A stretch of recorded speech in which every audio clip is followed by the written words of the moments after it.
नमस्कार दोस्तों, स्वागत है आपका हमारे YouTube चैनल बिंदास पढ़ाई पर। इसमें आज हम पढ़ेंगे सेमीकंडक्टर्स। जेई का जो अपना एग्ज़ाम है वो बस पास में ही आ गया है। 28 तारीख से है, तो कुल मिला के हमारे पास 20 से 22 दिन है।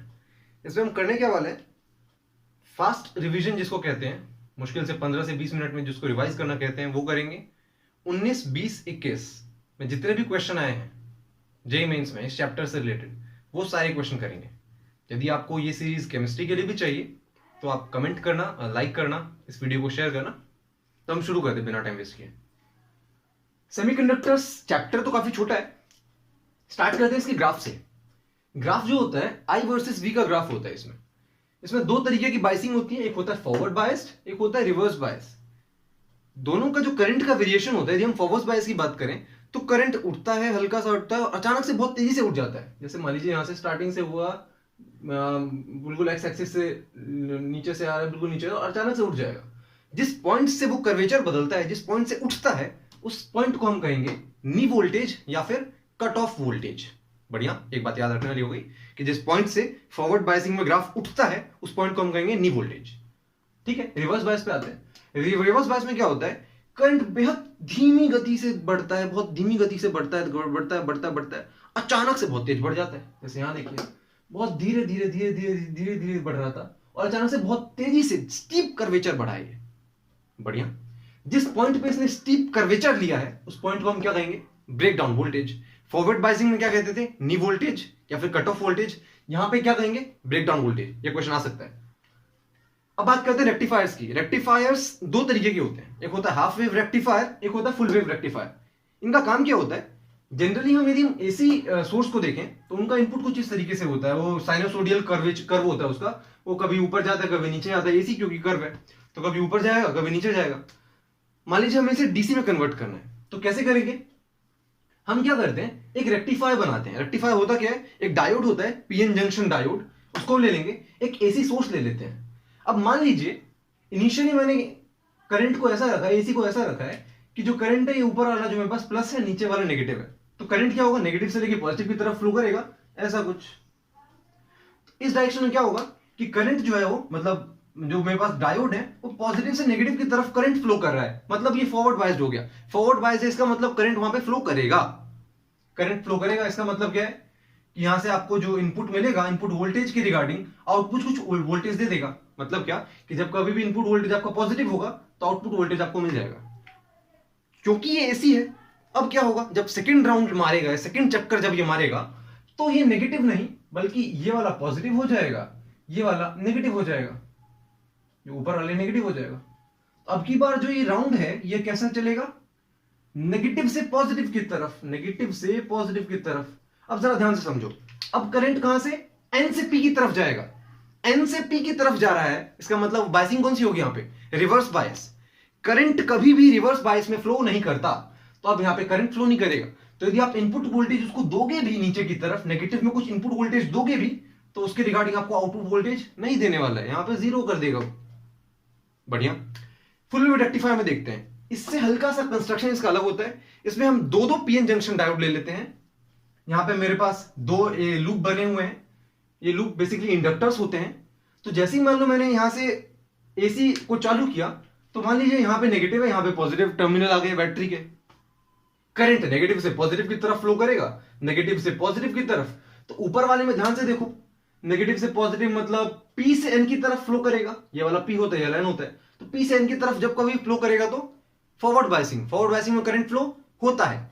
तो ऊपर इससे आपके पास करंट मिल जाएगा, यहां से ऊपर से आपके पास वोल्टेज यहां से मिल जाएगा। तो जब कभी भी यहां से हमने देखा पॉजिटिव था तो ऊपर से आपको वोल्टेज मिल गया। नीचे की बात करते हैं, नीचे क्या होगा, यहां से नेगेटिव था, नेगेटिव से पॉजिटिव, तो नेगेटिव से पॉजिटिव जब हम लेंगे तो यहां एन से लेके पी, ये वाला जो है, ये वाला अपने पास एन है, ये वाला पी है। तो अब की बार क्या होगा, यहां से एन से पी की तरफ करंट आ रहा है, एन से पी की तरफ। एन से पी की तरफ जब कभी भी आता है करंट तो वो कैसा बायसिंग होता है, रिवर्स बायसिंग, वहां पे करंट फ्लो ही नहीं करेगा। बढ़िया, तो हमने क्या देखा कि एक चक्कर के लिए, मतलब ऊपर का जो आपके पास ये बॉक्स दिख रहा है इसमें तो करंट फ्लो करेगा लेकिन नीचे में फ्लो नहीं करेगा। अब मान लो मैंने क्या किया, करंट की डायरेक्शन चेंज कर दी, क्योंकि एसी है, एसी में करंट की डायरेक्शन चेंज हो जाती है। अब क्या होगा, ऊपर वाला नेगेटिव, नीचे वाला पॉजिटिव। करंट कहां से कहां फ्लो करता है भाई? नेगेटिव से पॉजिटिव की तरफ, नेगेटिव से पॉजिटिव की तरफ ये गया। ध्यान से देखो, अब क्या होगा, करंट एन से पी की तरफ फ्लो कर रहा है, एन से पी की तरफ। तो ऊपर वाले डिब्बे में एन से पी मतलब रिवर्स बायस, रिवर्स बायस में कोई करंट फ्लो नहीं होता भैया। नीचे आ जाओ, नीचे क्या होगा, नीचे भी करंट ऐसे ही कुछ फ्लो होगा, ऐसे ही कुछ फ्लो होगा। तो नीचे वाले में देखो ध्यान से, तो ये पी से एन की तरफ जा रहा है, पी से एन की तरफ जा रहा है। पी से एन की तरफ जाएगा तो कौन सा बायसिंग है ये? फॉरवर्ड बायसिंग, इसमें करंट फ्लो होगा। तो हमने क्या सीखा कि फुल वेव रेक्टिफायर में जब एक चक्कर मारेगा इनपुट करंट, इनपुट वोल्टेज जब एक चक्कर मारेगा तो उसके रिगार्डिंग एक बार आपको ऊपर वाले में करंट मिलेगा, एक बार नीचे वाले में। तो कुल मिला जुला के ये होगा कि कहीं ना कहीं आपको आउटपुट वोल्टेज तो मिलेगा ना। जैसे यहां पे क्या होता था, जैसे नेगेटिव दिया तो ये तो डीसी गायब ही कर देगा, लेकिन यहां पे गायब नहीं करेगा ये, यहां पे आपको आउटपुट वोल्टेज मिल जाएगा। तो बेहतर कौन सा हुआ? फुल वेव वाला बेहतर होता है। आगे कुछ फॉर्मूले याद रख लो जिसमें डायरेक्ट बेस्ड क्वेश्चन आएंगे, इनकी वैल्यू रटनी होगी आपको, जैसा रटने के लिए कह रहा हूं रट लो। वी एवरेज की वैल्यू हाफ वेव के लिए क्या होती है? VM by pi. Half wave के लिए वी एवरेज की वैल्यू आउटपुट जो होता है मेरे पास, आउटपुट एवरेज आउटपुट करंट जो होता है, एवरेज आउटपुट ईएमएफ जो होता है, उसकी वैल्यू वीएम बाई पाई हो जाएगी। वी आरएमएस की वैल्यू क्या होती है? VM by root 2, VM by 2। इसको एज इट इज रट लो, वी आरएमएस की वैल्यू वीएम बाई 2। क्योंकि फुल वेव में कुछ ज्यादा होगा ना, तो वी एवरेज वहां पे वीएम बाई पाई था, यहां पे 2 वीएम बाई पाई हो जाएगा। वहां पर वीएम बाई 2 था, देखो कितना कम है, यहां पे वीएम बाई 2 कम होता है, यहां पे क्या हो जाएगा? VM by root 2। रूट 2 क्योंकि 1.414 होता है, छोटा है, तो नीचे डिनोमिनेटर में छोटा नंबर मतलब वो नंबर बढ़ जाएगा। तो कुल मिला के VRMS of full wave rectifier जो होता है ना वो ज्यादा होता है। बढ़िया, हमने सीखा वी एवरेज कैसा होता है, वी एवरेज क्या होता है, वी आरएमएस क्या होता है। अब देख लो फॉर्म फैक्टर किसे कहते हैं। फॉर्म फैक्टर हम कहेंगे V RMS upon V average को। तो आपको आरएमएस वैल्यू पता चल गई, एवरेज वैल्यू पता चल गई, दोनों डिवाइड कर दो। हाफ वेव रेक्टिफायर के लिए फॉर्म फैक्टर होता है पाई बाई 2, ये ध्यान रखना। इसके लिए क्या हो जाएगा? पाई बाई रूट 2 हो जाएगा फॉर्म फैक्टर, निकालोगे तो। ठीक है, बढ़िया। परसेंटेज एफिशिएंसी क्या होती है? Output power upon input power, output power upon input power. यदि मैं हाफ वेव रेक्टिफायर की बात करूं तो आउटपुट पावर क्या हो जाएगा? V square, V square by R, R R तो खैर कैंसिल हो जाएगा, तो वी स्क्वायर आर आर, क्योंकि ऊपर और नीचे से आर कैंसिल हो जाएंगे, तो V square average upon V square input, मतलब वी स्क्वायर आरएमएस। तो वी स्क्वायर मतलब वी आर एवरेज की आपको वैल्यू पता है, वी आरएमएस की आपको वैल्यू पता है, दोनों का स्क्वायर करके मल्टीप्लाई कर 100 से, तो वहां से आपके पास परसेंटेज एफिशिएंसी आ जाती है। ये चीज दोनों के लिए ध्यान रखना। मतलब आपको रटने वाली चीज क्या है? वी एवरेज याद रख लो, वी आरएमएस याद रख लो। V average half wave rectifier का कम होगा, फुल वेव रेक्टिफायर का ज्यादा होगा। कितना होता है हाफ वेव रेक्टिफायर का? वी एवरेज कितना हो जाएगा? VM by pi. Full wave का कितना हो जाएगा? 2 वीएम बाई पाई। उसका वी आरएमएस कितना होता है? VM by root 2। Full wave का, हाफ वेव का कितना हो जाएगा? VM by 2। ऐसा याद रख लो। रेक्टिफायर्स तक की कहानी हमने समझ ली है। अब चलो कुछ प्रॉब्लम्स देखते हैं न्यूमेरिकल जो एग्जाम में पूछे जाते हैं। एग्जाम बेसिकली डायोड्स के ऊपर क्वेश्चन आपसे पूछेगा। एक बात ध्यान रखना, जब कभी भी फॉरवर्ड बायस्ड होगा, जैसा मैंने आपको बताया डायोड बताते समय, जब कभी भी फॉरवर्ड बायस्ड होगा तो करंट फ्लो करेगा, जब कभी भी रिवर्स बायस होगा तो करंट फ्लो नहीं करने वाला। फॉरवर्ड बायस क्या होता है ध्यान समझो, पी एन जंक्शन है, पी में पॉजिटिव हो, एन में नेगेटिव हो। इससे मतलब समझो कि पॉजिटिव से नेगेटिव की तरफ जब कभी भी जा रहा हो, ये जो तीर है ये पॉजिटिव से नेगेटिव की तरफ जा रहा हो तो फॉरवर्ड बायस है, तब वो फॉरवर्ड बायस है, इसमें करंट फ्लो करेगा। लेकिन जब कभी भी तीर नेगेटिव से पॉजिटिव की तरफ जा रहा हो तो उसमें करंट फ्लो नहीं करने वाला। Current only flow in forward biased. हमेशा करंट कहां पे फ्लो करेगा? फॉरवर्ड बायस में। रिवर्स बायस में करंट, कोई करंट फ्लो नहीं करता। एक बेहतरीन सा क्वेश्चन देखते हैं। इसमें मान लीजिए आपके पास यहां 10 वोल्ट का ईएमएफ है, 10 वोल्ट की बैटरी लगी है और ऐसा कुछ तो भी क्वेश्चन दिया हुआ है। इसमें देखो ध्यान से, बड़ी लंबी डंडी ये है तो पॉजिटिव टर्मिनल मान लो ये है, नेगेटिव टर्मिनल आपका ये वाला चीज हो गया, नेगेटिव टर्मिनल। ठीक, अब यदि मैं ऊपर की तरफ देखूं तो ये पॉजिटिव तो ये पॉजिटिव, ये पॉजिटिव तो ये पॉजिटिव, यहां पे ये नेगेटिव तो मतलब ये भी नेगेटिव होगा, ये भी नेगेटिव हो जाएगा। समझे बात को? अब ऊपर वाले डिब्बे को ध्यान से, इस डिब्बे में ऊपर वाले डायोड को ध्यान समझो। ऊपर डायोड क्या हो रहा है? पॉजिटिव से नेगेटिव की तरफ जा रहा है। ये जो तीर है ये पॉजिटिव से नेगेटिव की तरफ जा रहा है। इसका मतलब कौन सा बायस हुआ? ये पॉजिटिव से नेगेटिव। कौन सा बायस हुआ? फॉरवर्ड बायस, मतलब करंट इसमें फ्लो करेगा। नीचे वाले पे आ जाओ। नीचे वाले में जो तीर है, तीर ये नेगेटिव से पॉजिटिव जा रहा है, नेगेटिव से पॉजिटिव जाएगा। इसका मतलब कैसा हो गया? तीर नेगेटिव से पॉजिटिव जा रहा है, मतलब रिवर्स बायस। रिवर्स बायस में कोई करंट फ्लो नहीं करने वाला, इसमें करंट फ्लो नहीं करेगा तो आप हटा दो। तो आपके पास जो इक्विवेलेंट सर्किट आ गया, आप ऐसा मानो कि सर्किट में मात्र ये 120 ओम का एक रेजिस्टर प्रेजेंट था, ये तो खत्म हो गया, तो करंट ही प्रेजेंट, इसको काट दो, पूरा काट दो। और जो दूसरा है वो 120 ओम ये और 80 ओम ये दोनों कुल मिला के आपके पास सीरीज में दिखेंगे, तो आप बोल सकते हो कि करंट कितना आ जाएगा?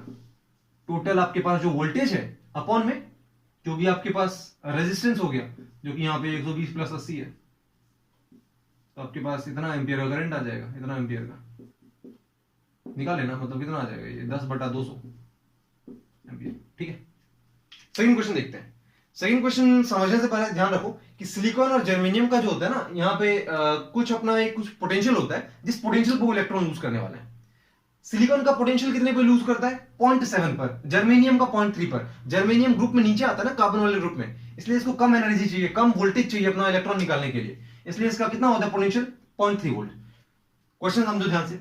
इसमें मैंने 10 वोल्ट की बैटरी लगाई हुई है, एक सिलिकॉन है, जर्मेनियम है। अब तो यहाँ पे दोनों मेरे पास फॉरवर्ड बायस में ही है, क्योंकि मान लो ये पॉजिटिव है, ये वाला पॉजिटिव है, नेगेटिव है, तो ऐसा तो होगा कि करंट जो है वो दोनों में फ्लो करने वाला है, क्योंकि दोनों फॉरवर्ड बायस में लगे हैं। लेकिन ऐसा नहीं होगा। ऐसा नहीं इसलिए होगा क्योंकि दोनों में से जिसका पोटेंशियल कम होगा, मतलब इन दोनों में से जिसका पोटेंशियल कम होगा, करंट उसके थ्रू फ्लो करने वाला है।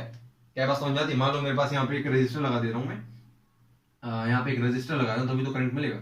रेजिस्टेंस मान लेता हूं मैं इसको 100 ओम का रेजिस्टर मान लेता हूं, ये जो रेजिस्टेंस लगा है इसका 100 ओम रेजिस्टेंस है। ठीक है, तो क्या होगा इन दोनों में से जिसका पोटेंशियल कम होगा, जैसे कि यहाँ पे जर्मेनियम का पोटेंशियल कम है, तो करंट जर्मेनियम के थ्रू फ्लो कर जाएगा, ऊपर वाले के थ्रू फ्लो नहीं करने वाला। मतलब ऐसे क्वेश्चन ये ध्यान रखो कि जिसका पोटेंशियल कम है, करंट उसके थ्रू फ्लो करने वाला है। सिलिकॉन के थ्रू करंट यहाँ पे फ्लो नहीं करने वाला। जर्मेनियम का पोटेंशियल कितना? 0.3। तो आप करोगे क्या कि 10 में से 0.3 माइनस कर दो, 10 में से 0.3 घटा दो, और रेजिस्टेंस आपके पास कितना है? 100 ओम। तो इतना आपके पास करंट आ गया, ये करंट हो गई। क्या बात समझ में? V/R, तो V आपके पास हो गया 10, जितना दिया था उसमें घटा हमने दिया जर्मेनियम का। जर्मेनियम का ही क्यों घटाया? क्योंकि उसका पोटेंशियल क्या है? कम है। ठीक है, अब जीनो डायोड की बात करते हैं। जीनो डायोड कुछ खास नहीं था, इतनी मस्त लाइफ चल रही थी हमारी, फालतू में एक Z लगा के इन्होंने कॉम्प्लेक्स कर दिया थोड़ा, वैसे आसान है ये भी। जीनो डायोड क्या होता है? इसमें हम लिखो ध्यान से कि जीनो डायोड के अलोंग पोटेंशियल फिक्स रहता है। ठीक है, इस बात को ध्यान रख लो कि जीनो डायोड के अलोंग पोटेंशियल फिक्स रहेगा। इसका मतलब क्या है कि मान लो मैंने कह दिया इस जीनो डायोड का ब्रेक डाउन वोल्टेज 6 वोल्ट है। ये सवाल में मैंने कह दिया कि ये जो जीनो डायोड आपके पास है, इसका ब्रेक डाउन वोल्टेज 6 वोल्ट है। इसका मतलब क्या है कि इस 10 वोल्ट में से 6 वोल्ट ये अपने पास रख लेगा भाई, 6 वोल्ट। बात समझ में क्या? यदि मैंने कहा इस जीनो डायोड का वोल्टेज 6 वोल्ट है, ब्रेकडाउन वोल्टेज, जिसका मतलब 10 वोल्ट जितना भी आपके पास इस बैटरी में जितना भी वोल्टेज है, इसमें से 6 वोल्ट तो ये खाने वाला है। बचा कितना? 4 वोल्ट। तो 4 वोल्ट आगे पास हो जाएगा, मतलब 4 वोल्ट जो है ना, 4 वोल्ट ये आगे इसके लिए पास हो जाएगा। तो यदि मैं करंट निकालूं इस रेजिस्टर में, मतलब आई इन 10 ओम रेजिस्टेंस कितना आ जाएगा? 10 ओम के लिए 6 ओम इसके लिए, 6 वोल्ट इसके लिए, तो 6 वोल्ट इसमें भी 6 वोल्ट जाएगा। क्या बात समझ पा रहे हो? 6 वोल्ट इसने पूरा फिक्स कर लिया इसके अलोंग, मतलब इसके लिए क्या है, ये 6 वोल्ट फिक्स कर लिया इसने। तो बचा कितना? 4 वोल्ट। तो 4 वोल्ट इसमें आ जाएगा। तो करंट इन 10 ओम रेजिस्टेंस कितना आ जाएगा? V/I, मतलब V/R, सो 4/10 एम्पियर। इतना एम्पियर आ जाएगा इसके लिए, मतलब इतना करंट आ जाएगा 10 ओम वाले के लिए। ठीक, अब इस 2 किलो ओम के लिए निकालते हैं, इसमें कितना करंट फ्लो करेगा। तो करंट इन 2 किलो ओम कितना आ जाएगा? इसके लिए मैंने बताया आपको फिक्स कितना करेगा? 6 वोल्ट। तो 6 वोल्ट इसके लिए भी जा रहा होगा, तो 6 बटा कितना है ये? 2000, मतलब 2 × 10⁻³ है ना, तो 2 × 10⁻³ इतना एम्पियर जा रहा होगा इस वाले में। अब किसी ने आपसे पूछा कितना करंट फ्लो करेगा जीनो डायोड में, तो क्या करोगे आप? जो करंट इसमें गया, मतलब जो करंट आपके पास इसमें था, इसको यदि मैं I1 कहूं, इसको कह देता हूं I2, तो आप क्या करोगे? सिंपल I1 माइनस I2 करके निकाल लेना। करंट फ्लोन थ्रू जीनो डायोड, इतना करंट जीनो डायोड के थ्रू फ्लो कर जाएगा। इससे मुश्किल सवाल नहीं पूछने वाला है। अच्छा, एक कॉन्सेप्ट आपके दिमाग में आएगा, मान लो कि सवाल में मैंने ऐसा कुछ दिया होता कि यहां पर जो बैटरी लगी है 10 वोल्ट ना हो कि 5 वोल्ट की यदि होती, 5 वोल्ट की होती, और इसका ब्रेकडाउन वोल्टेज 6 वोल्ट रहा होता, तो क्या होगा? 5 वोल्ट तो इसका था, 6 वोल्ट इसने चुरा लिया, तो क्या ये -1 वोल्ट हो जाता? नहीं, ऐसा कुछ नहीं होता। यदि इसका ब्रेकडाउन वोल्टेज इसके वोल्टेज से ज्यादा है, तो पूरा करंट ही फ्लो नहीं होगा, सब में 0 वोल्ट जा रहा है, सब में 0 एम्पियर की करंट जाएगी, करंट ही फ्लो नहीं होगा पूरे सिस्टम में। क्या बात समझ में आई? आगे बढ़ते हैं। अभी तक हमने ग्राफ देखा, रेक्टिफायर्स के बारे में जानकारी ली, कुछ प्रॉब्लम्स डायोड के ऊपर किए, जीनो डायोड के बारे में पढ़ा, ये सारी हमने चीजें की। अब ट्रांजिस्टर देख लेते हैं। ट्रांजिस्टर के ऊपर थ्योरेटिकल पार्ट यदि आपको पढ़ना हो तो आप एनसीईआरटी बुक रेफर कर लेना। वैसे उस पर बेस्ड क्वेश्चन आ नहीं रहा है, लेटेस्ट ट्रेंड में आ नहीं रहा, 19 20 21 में तो क्वेश्चन यदा कदा ही आ गया होगा। तो हम जो उससे न्यूमेरिकल पार्ट है, जो सबसे इंपॉर्टेंट है, उस पर देखते हैं। ट्रांजिस्टर में दो तरीके के होते हैं। ट्रांजिस्टर क्या होता है, 3 टर्मिनल डिवाइस होता है। इसमें आपको एक टर्मिनल को कॉमन करना नहीं होता है। जैसे मान लो क्रिकेट टीम में 3 खिलाड़ी हैं, पहले जो बचपन में क्रिकेट गली क्रिकेट खेलते थे, 3 बंदे आ गए। अब 3 बंदों में से मान लो आपके पास 5 बंदे आ गए क्रिकेट खेलने के लिए, हमने कहा 5 बंदे टीम बनाओ, तो 2-2 की टीम बन जाएगी। अब एक वाला क्या हो, उसको बीच का बिच्छू बना देते थे हम, कॉमन बना देते थे कॉमन।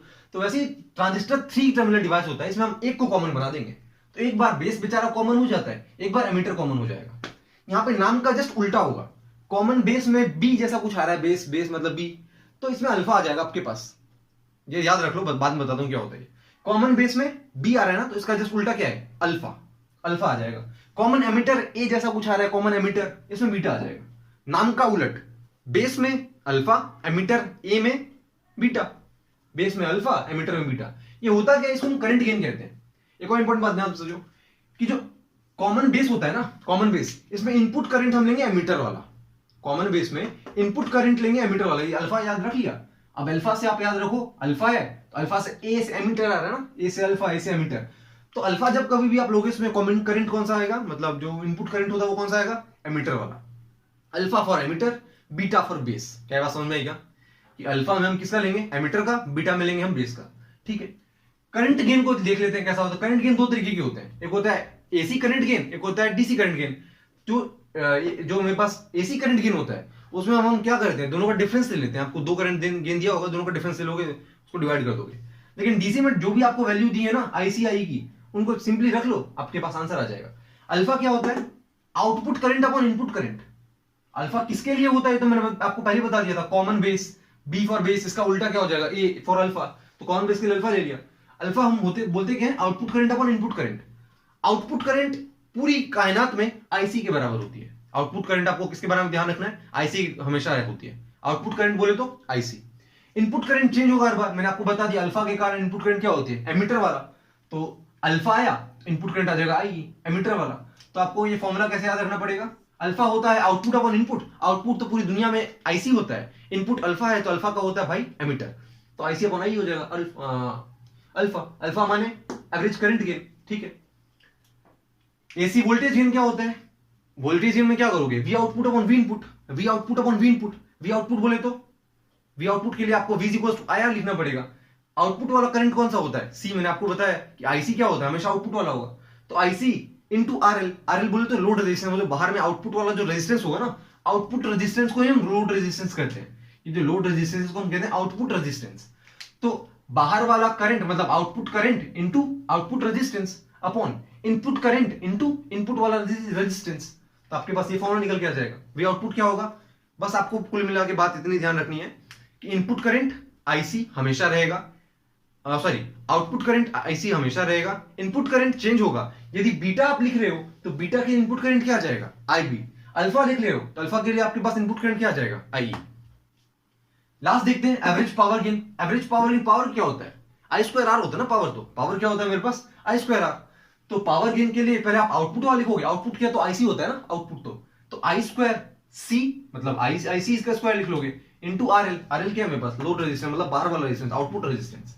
तो IC square into RL upon I square into RL. RL मतलब इनपुट रेजिस्टेंस। इस पूरे चैप्टर का सबसे इंपॉर्टेंट रिलेशन जो है, ये दोनों सबसे इंपॉर्टेंट रिलेशन है, इन दोनों से डायरेक्ट क्वेश्चन बन सकते हैं कि जो आई होता है ना, एमिटर वाला जो करंट होता है वो आईबी प्लस आईसी होता है। एमिटर करंट माने होता है, ऐसा समझो एमिटर करंट बहुत बड़ा करंट है, इसमें 2 अपने पार्ट बांटती है, बेस और कलेक्टर को। तो आपके पास जो आई जो सबसे बड़ा करंट होता है उसमें से आप 2 टुकड़े कर दोगे, आईबी और आईसी। तो आई जो होगा 2 टुकड़े बढ़ जाएगा आईबी और आईसी में। तो ये आपके पास एक रिलेशन याद हो गया, रिलेशन नंबर 1। दूसरा रिलेशन जो है ये alpha is equal to beta upon beta plus 1। Alpha is equal to beta upon beta plus 1। ये आपके पास दूसरा रिलेशन हो गया। ये आता कैसे पता है, इस रिलेशन में जब आप आई से डिवाइड करोगे ना तो आई अपॉन आई 1 हो जाएगा। आईबी अपॉन आई को जब यहां से निकालोगे आप तो कुछ रिलेशन कुछ तो बन के आता है। लेकिन आईसी अपॉन आई जब आप करोगे, ध्यान से देखो आईसी अपॉन आई क्या है, आईसी अपॉन आई क्या है, अल्फा। तो 1 is equal to something plus alpha. इसको जब आप सॉल्व कर लोगे तो ये रिलेशन आपके पास आ जाता है। रिलेशन इंपॉर्टेंट है। पहला relation I is equal to IB plus IC. I बहुत बड़ा है, इसमें 2 टुकड़े कर दो आईबी प्लस आईसी के। दूसरा relation alpha is equal to beta upon beta plus 1। तो ये दोनों रिलेशन भूल के भी मत भूलना। पहला relation I is equal to IB plus IC, दूसरा relation alpha is equal to beta upon beta plus 1। सीधे सीधे क्वेश्चन आएंगे तब बोलोगे हाँ बताया था उन्होंने। ठीक है, तो मैंने कोशिश की है लॉजिक गेट्स को छोड़कर बाकी पूरा चैप्टर कवर करने की। लॉजिक गेट्स जो है वो अगले वीडियो में आएगा 19, 20, 21 के PYQs के साथ में लॉजिक गेट्स। उसमें आप देखोगे कि हाँ जो मैंने बताया है उससे काफी कुछ क्वेश्चन सॉल्व हो जा रहे हैं। तो आप इस चैनल को लाइक कर, इस वीडियो को लाइक कीजिएगा, चैनल सब्सक्राइब करना, शेयर करना मत भूलना।